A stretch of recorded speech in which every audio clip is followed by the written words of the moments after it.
I'm Andrew Grable. And I'm Andrew Feigenbaum. Ooh, and welcome to Smart. Smartless.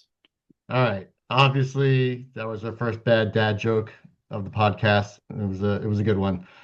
But after putting some minutes into it, thinking about it, we decided what the people need is another podcast. This one will be a little bit different from the rest, and it'll be centered around all things and people and culture of New Rochelle and the surrounding Sound Shore area. Okay, sounds like a plan. First, before we get into that, let's talk a little bit about us. So, Andrew Paul Grable and Andrew Paul Feigenbaum both grew up in New Rochelle. We both graduated from the public school system.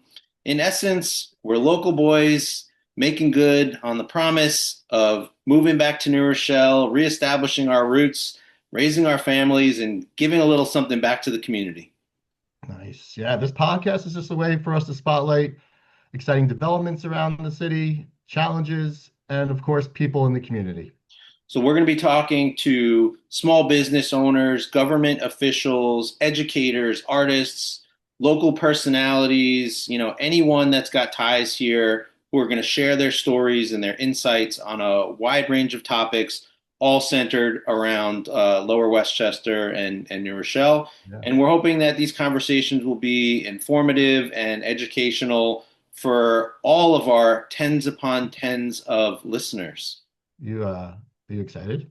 I'm very excited. So Yeah, should we tell everybody what the name of the podcast is going to be? As you you can can do see that. from my fantastic background, we are going to be calling it New Row Now Yeah. with Andrew Andrew and Andrew. and Andrew. Okay, we Really, gotta work on it. Let's try that one again. We're going to be calling it New New Row Row Now Now with with Andrew Andrew and and Andrew. Andrew. Pretty original, right? Yeah, this was what one of your kids came up with that? Was that Yeah. No, I had an ad agency millions of dollars to come up with this. yeah, But yeah, the I guess one of logo. my kids could have done it. And the logo also fantastic, Yeah, right? I I'm the mean, one without the glasses, if you guys can't tell. So, with that being said, let's get started.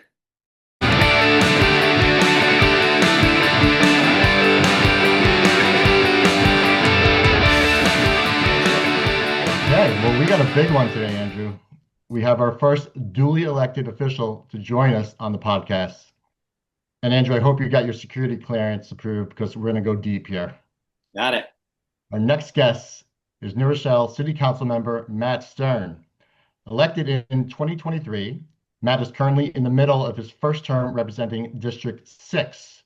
A native of Maryland with a stop in Brooklyn, Matt moved to New Rochelle in 2020 with his family and quickly became involved in the community, serving as a district leader in the New Rochelle Democratic Committee and a founding board member of the Ward Acres Conservancy before taking on his city council role.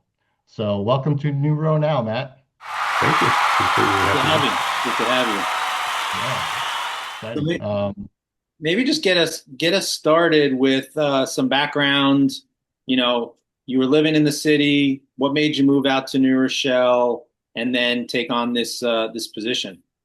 Yeah. So I think for me, I've always been, uh, well, I would say ever since college, I was really involved and active. And it first started with my freshman orientation. I went to the University of Maryland, and I remember that like the student government president at the time basically called out the freshman class and was like, the only thing that is going to stop you from really making the most of your college experience is your own apathy. And, like one thing you could do is we have like a special freshman legislator position on student government, and you can apply to that. And so I remember I applied to that and I didn't get it, but through the course of applying, I went to a meeting or two. And so even though I didn't get it, I thought the meetings were really interesting. So I just kind of kept going. And because I hung around long enough, eventually they offered me like a committee role on student government. And so I was hooked. Like in my freshman year, we were able to get like this new mural installed in the student union. And it was just really empowering for me to feel like, oh, if you get involved, you can actually like make a difference.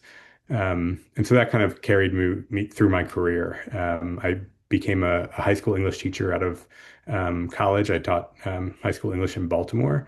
Um, and while I was a teacher, I also co-founded a nonprofit where we were training high school students to be community organizers. Um, so we help students kind of conduct these needs assessments to see like what they need in their community, what kind of things that they want to see improved.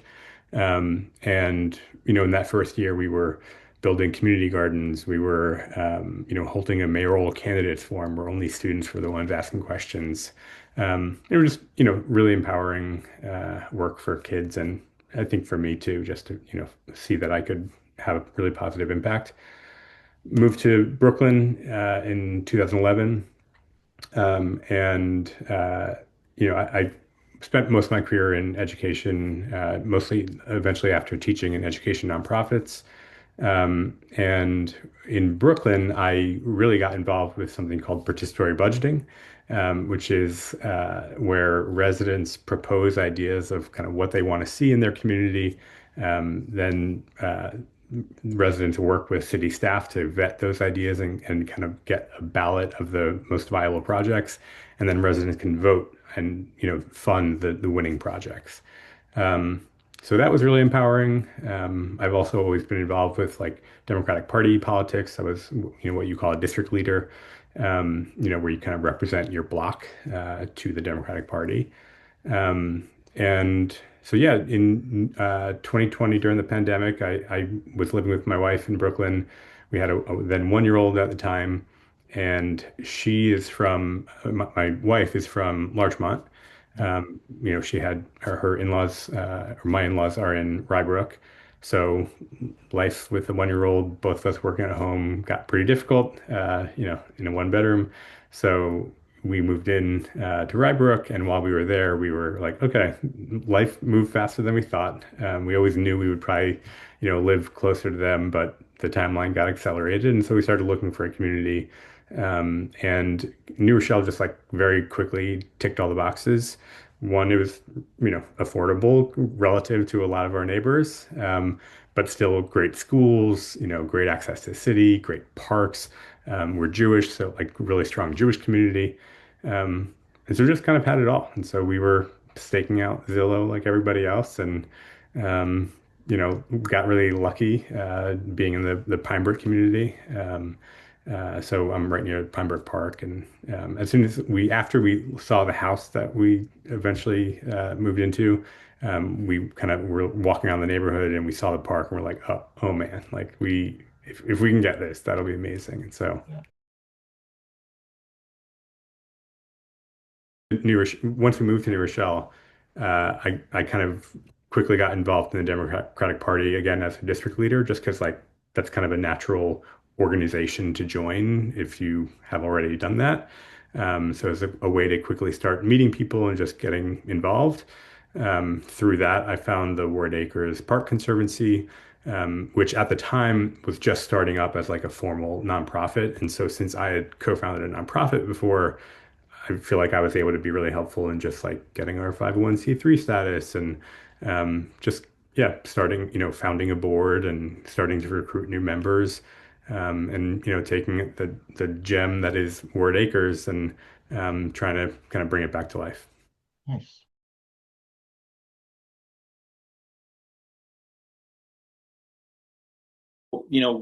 Grable and I grew up going to the haunted house at Ward Acres. That place has been off limits pretty much for decades at this point. Like, is there anything you can tell our listeners about what the plans are for that area? Anything new outside of the dog park that we could be looking forward to? Yeah. So I mean, looking outside just the barn, first I will say like you probably have noticed like the walking paths have been improved a lot. We now keep a ton of wood chips in the area, which help us like make it so it's not nearly as muddy as it used to be, and just much more pleasant to actually walk through. We've also started doing a lot more programming in the park. So, the last 2 years now, we've had goats in the park, which this year we did our first actual, we call it a sustainability fair with goats, but really I think it's a goat festival. And so we bring goats in to eat all of the invasive species that are growing in the park, or not all of them. I wish we could do all of them, but get a good area cleared of invasives while people get to learn about them and how that works, and obviously get to see the goats. And invite a bunch of local businesses, institutions to come and also just share resources with residents. Um, No yeah, I goat mean, yoga? No goat yoga yet? not yet. That's a good idea. I mean, I led a bird walk, but I know you probably don't want me to go too deep into the bird thing. Um, what else? Yeah, so we do, you referenced the dog park. It's the biggest dog park in Westchester County. So that's great. It also just helps provide a little bit of revenue for the park, which, all that revenue goes back in the park. We have 80 plots in the community garden there too. Those are always filled up. So it's like a very vibrant community garden. And yeah, it's like a beautiful park, partly also because it has this great history. The Ward family, I think they earned their money making bread. Like it used to be a big bread producing family. They kept horses, on the grounds, and you can see there's like that horse cemetery actually along the White Trail near that nice Mason Bridge, which we're also going to be fixing up. There's an old forge in the park, which, right now is just kind of a concrete rectangle building. It's pretty simple. But then there was the caretaker's house, which is right near me off Tulip Lane in Pine Brook. And then there was the barn. And so, the barn is where they obviously had the haunted house and everything. And yeah, that has been in a state of disrepair from what I understand since, the early 2000s. Um, and this last year, there was an incident where I think there were teenagers who were in there and they actually set a fire inside the barn. And, luckily, the fire department was able to very quickly put it out. But our fire chief is a Marine. You say former Marine, but he is a Marine. And like, I've never seen someone so fiercely determined to say, that is unsafe. Like it's surrounded by 60 plus acres of forest. If anything like that were to happen again, this would, be a catastrophic event. So, we deconstructed the barn. We saved some of the kind of historic elements, like some of the masonry and whatnot. And yeah, we now have a committee that is going to work with a consultant that we've already put a bid out for, hiring a consultant, basically to walk us through a process of identifying like what the community wants to see there. I think there are a lot of good options. I've heard things about like a restaurant. I've heard, making it like an environmental nature center. Uh, the veterans groups want to actually have a home there since their home on North Avenue, isn't going to work anymore. So I think my big priority in that is always to get like as much resident input as possible. Um, and once and I think that's something that our consultant is going to help us do. Once we get all the resident input, kind of work through what's most viable, what the city can afford. I think that's, the cost is probably going to be in the millions, and we're trying to run a pretty lean city right now. So I think that's How kind of can people get involved or with Ward Acres or be aware with what you want to do? yeah. Number one is we have volunteer days all the time. You can go to the Ward Acres Conservancy website and just like use the contact form to tell us that you want to come volunteer. If you really want to get like even more involved, we definitely need board members for the Ward Acres Conservancy. Um, and yeah, I mean, they're just like all sorts of skill sets, like any nonprofit board that, we would love to fulfill. Um, like we don't have any lawyers currently. I'll throw that out there. I'm having some legal representation. Fundraising is a big need, of course.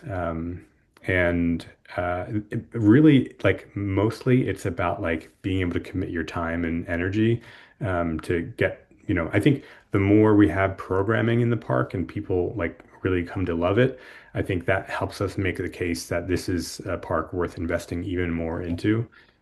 because it has everything. Like it's a beautiful, really wild place that is accessible, historic, and yet, yeah, we need to take it to the next level.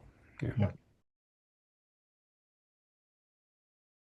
I've just felt most happy and alive and excited when I'm doing things locally that are meaningful and, like having a good sense of community has always been really important to me. And so, yeah, I just started like taking it one step further. I also, at the same time, I live on Tulip Lane, right off of Pinebrook Boulevard, where we had massive flooding with Hurricane Ida. And at the time, I didn't see much of a city response. And, you know, certainly, what I later learned was there was a lot happening behind the scenes that actually I think set us up for a really strong response and proactive response. But I wasn't seeing it in the moment. And so I was like, I was organizing with my neighbors around trying to just, get some awareness. Like our neighborhood was hit really hard because the waters rose right at the intersection of Tulip and Pine Brook and across Pine Brook, and it affected dozens of houses just in that one area, with people having to like totally redo their basements and often their first floor. We had a few inches in our basement. And it's a scary thing. And that was something that everybody around the city, there were a lot of hotspots there for flooding. And so through that organizing, as that then overlapped with those conversations, I was like, there's a lot we could do. Um, and so I can be just very obsessive when I kind of get ideas. And so I think that kind of naturally actually jibes with this job where you can really go deep on, one or two issues, and that can be like what you are known for and what you focus on. And I saw kind of an area where I could be of service. And so I ran on flooding, safe streets, and participatory budgeting. And that's what I've been talking about for Yeah. 2, 3 years now. Yeah. Awesome. Great. You touched on the flood mitigation. Um, Tell us about that second pillar. I don't know that the participatory budgeting is as sexy, but the safe streets and all that stuff, I think our listeners want to hear about what's on the horizon for that. What are some of the complaints that you've heard, and what are we doing as a community or as a local government to address those complaints about that specific pillar?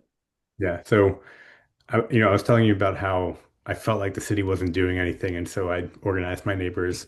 This is one of those things where, like, by getting more involved, I then actually learned that the city was doing something, and really, I think taking a very smart approach to how to address this issue.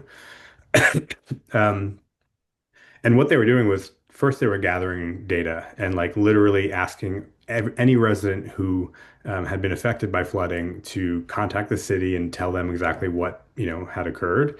And they started mapping that information and essentially put together a plan for all of the different engineering projects that would be required to address the hardest hit areas and, prioritize them, find funding.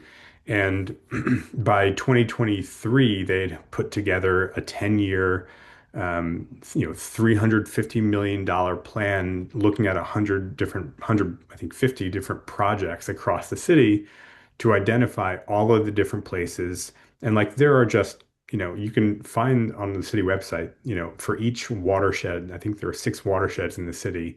I'm off the Sheldrake River watershed.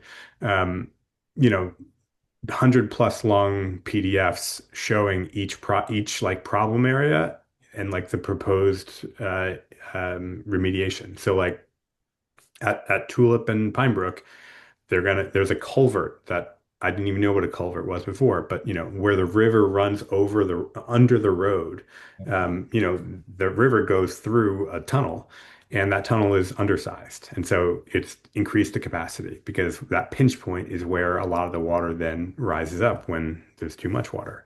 And so all over the city, they were coming up with plans for what to do.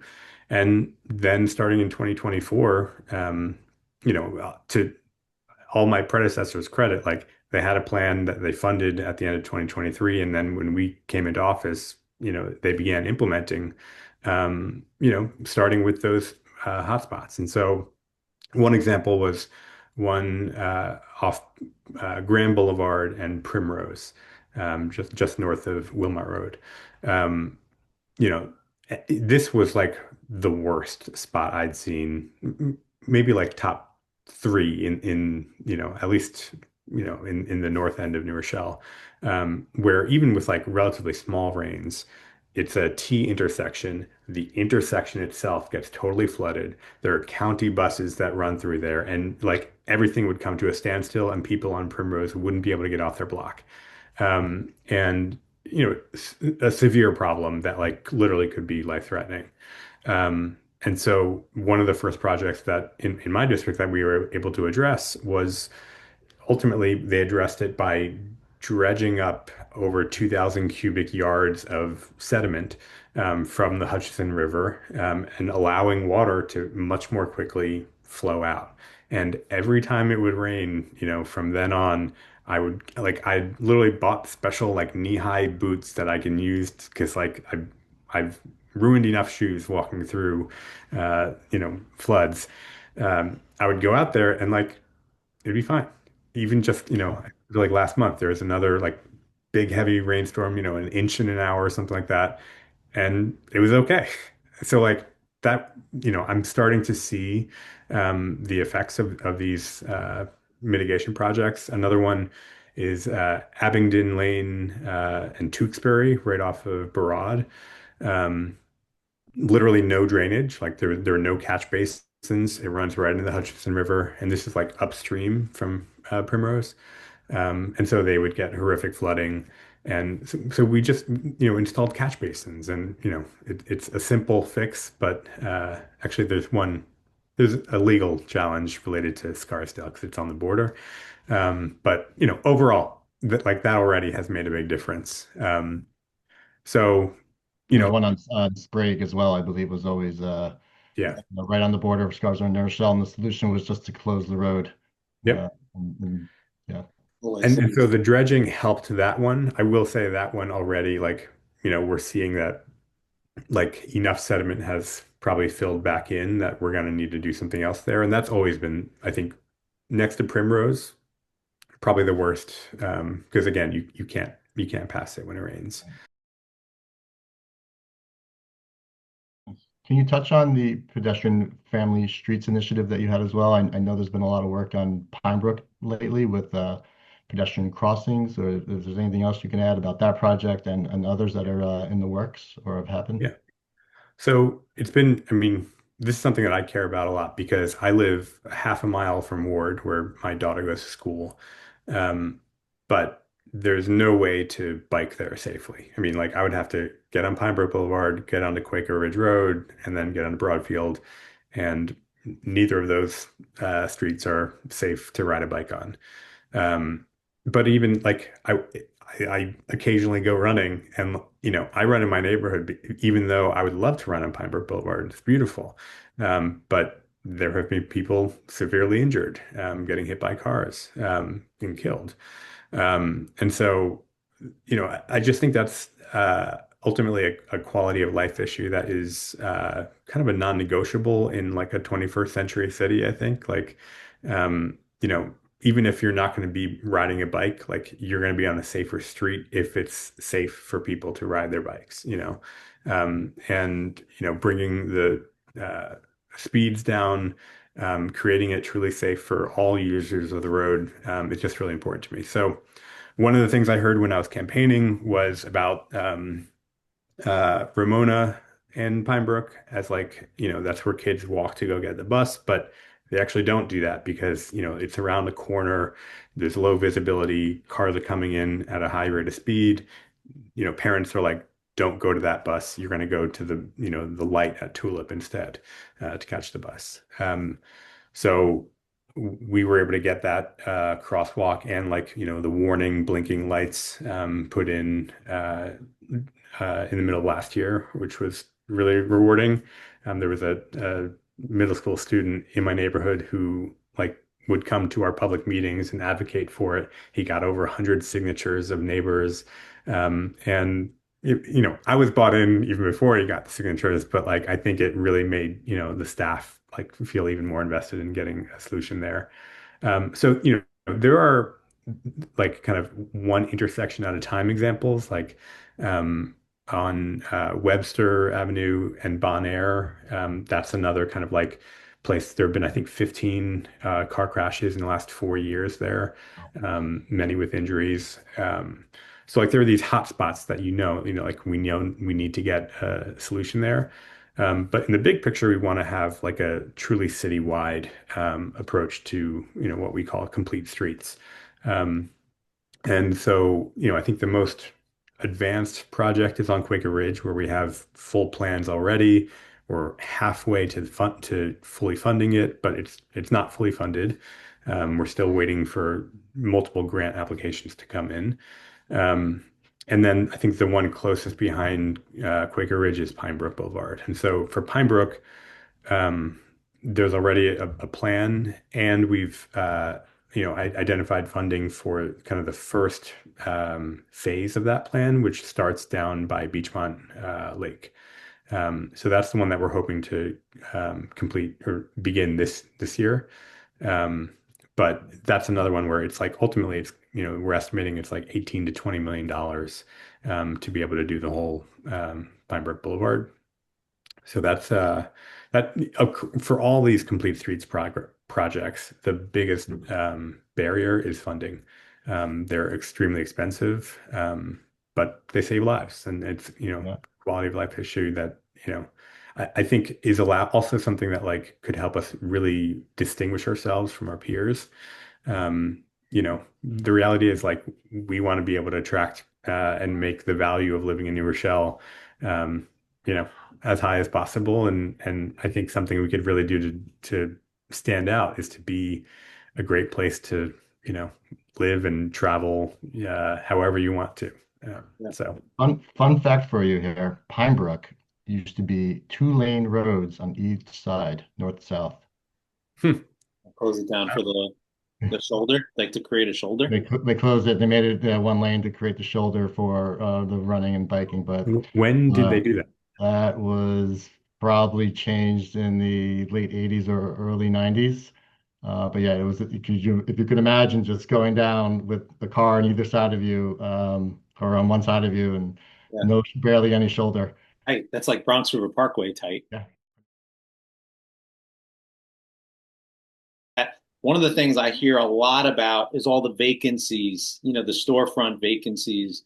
Can you talk to, I don't know, maybe give us any insight about what's coming to Waikiki Starbucks? If you happen to know anything, who are they entertaining? Why did they leave in the first place? But just in general, like when we see all these empty storefronts, like what's the plan? Who's trying to bring in those, those people, those companies that are going to benefit, our community, number one. If you have any tidbits about the dispensary and all the back and forth there, that might be interesting to our listeners as well. But maybe talk a little bit about that. Yeah. So I will say, I feel like there's already a big difference between what we see in Waikiki today versus what we saw like 3 months ago. Like there have been several, stores that have opened up just on North Avenue in the last few months. Obviously the one everyone's talking about is the dispensary, but there are like two new restaurants. There's that Fang Wellness place. There's also like a hair place, like I think it's called Onyx and Ash.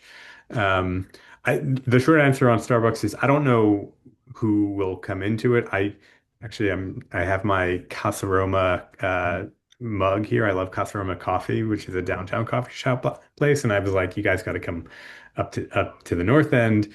But I don't think that one is going to work out. Um, as for why they left, that was, I think, a national issue where Starbucks closed like 900 stores, and they just announced it all in one day. So I don't think that was anything unique to New Rochelle. And we have, I think, two other Starbucks in New Rochelle that are still going. Um, Yeah, no, I mean so what I'm hoping to bring in 2026 is we have some great programs for the downtown, revitalization of the retail. It's called the Vanguard Initiative. What my colleague Sarah Kay and I have advocated for is to bring that basically to Whitefield, so that we can have, just opportunities to give them access to a fund for like renovation improvements. Like oftentimes one of the biggest hurdles to opening up a new store is just the cost of renovating it from the previous tenant. And so we have a fund that we've created that, basically gives out grants to support business owners trying to come to New Rochelle. Um, and yeah, I mean, I think that there are other improvements that come with the Vanguard initiative related to like improved signage. There are other like opportunities that business owners get as part of that we're trying to bring up, to the north end. Cool. Yeah. What is the city doing to get people from the North End to go downtown? I know that there's a lot of development in the Vanguard that you mentioned, but what's like the push going to be to drive us Correct. literally drive, get us to drive downtown? Is it arts that are coming in? Is it anything else that you know of that would entice adults, youth, et cetera, to venture down there and utilize it more? I think this is like one of the most important things that we can do right now to get to kind of lay the foundation for that, because that's one of the most important things that we can do as a city to keep New Rochelle money in New Rochelle, right? Like I don't want people in New Rochelle to go, have dinner, in Larchmont or wherever else. Like I want them to eat New Rochelle. And I will say, like, we already have great restaurants, and I think an improving nightlife scene, um, where like we just need to build on that. And so I think the Vanguard initiative is like already the first big step that we've taken, just like putting our money where our mouth is. And I think in the big picture, it was, we need to build housing because, we're not going to have an improved downtown unless we have the demand. And so the demand you need has to come from people living there, and, making it a walkable space, very transit connected, transit oriented.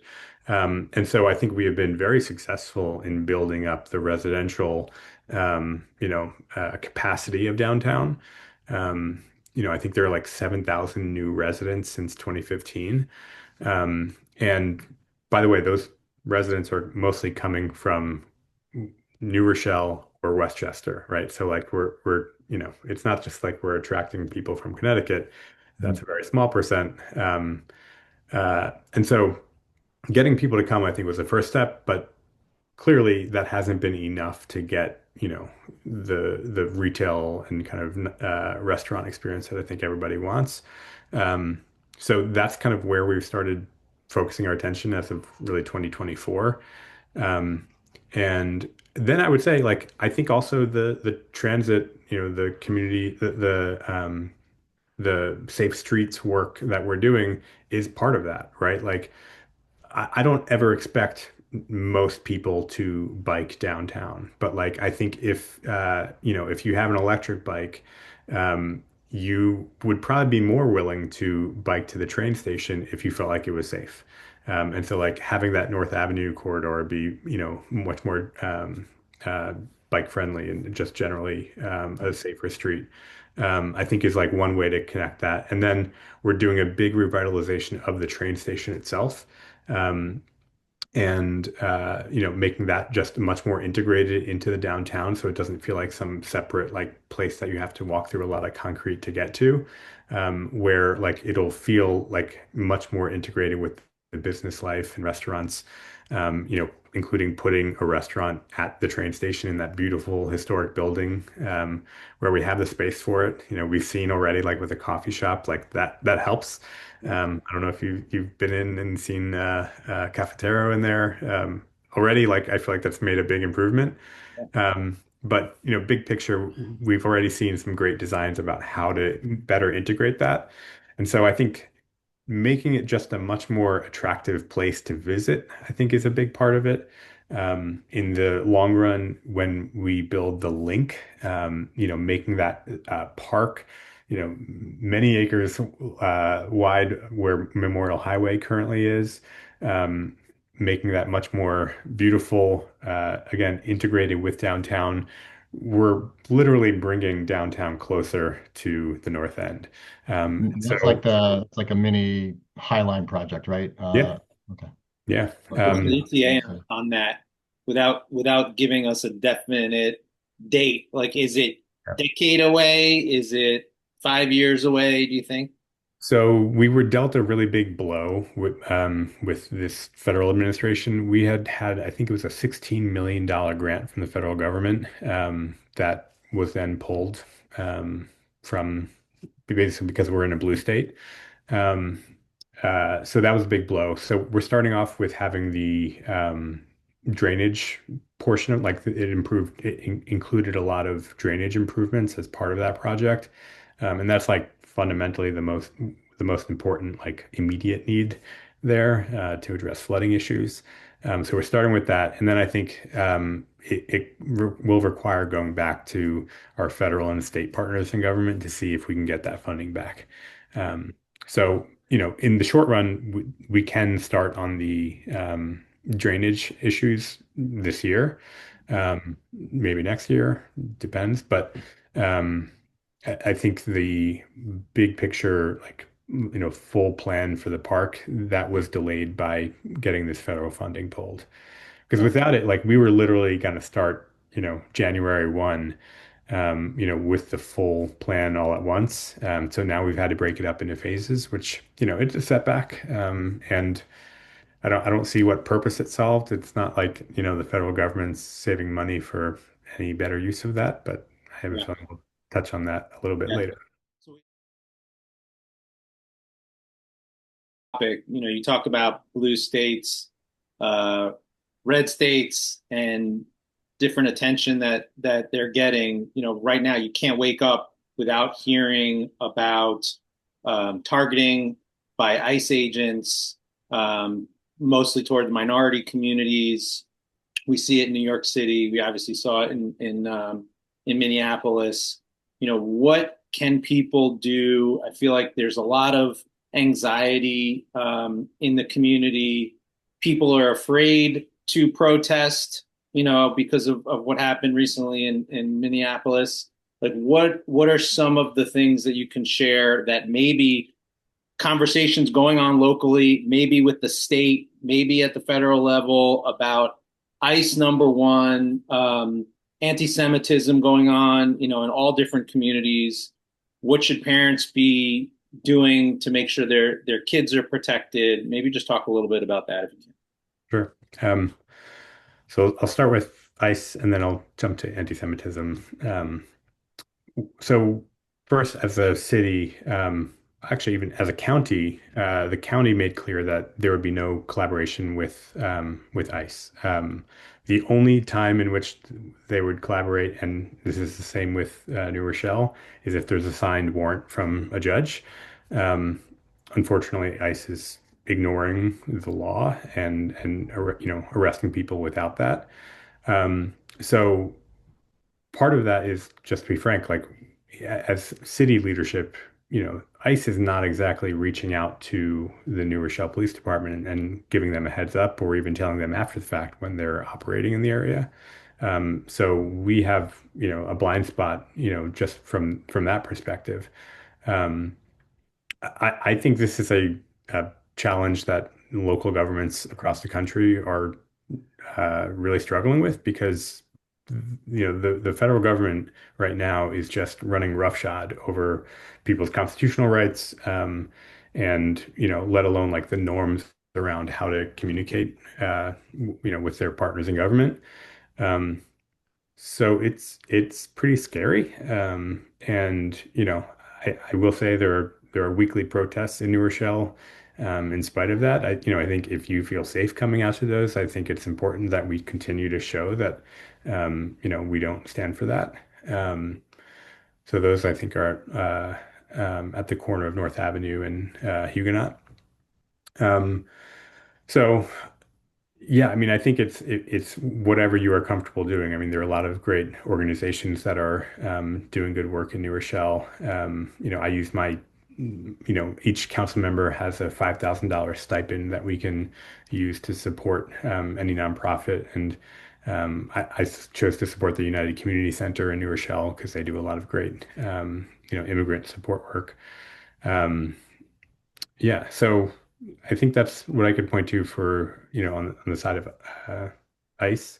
For anti-Semitism, I mean, first I would say I'm really proud that after October 7th, New Rochelle was the only municipality in at least Westchester that increased and provided a dedicated funding stream for increased protection at all of the Jewish institutions around the city.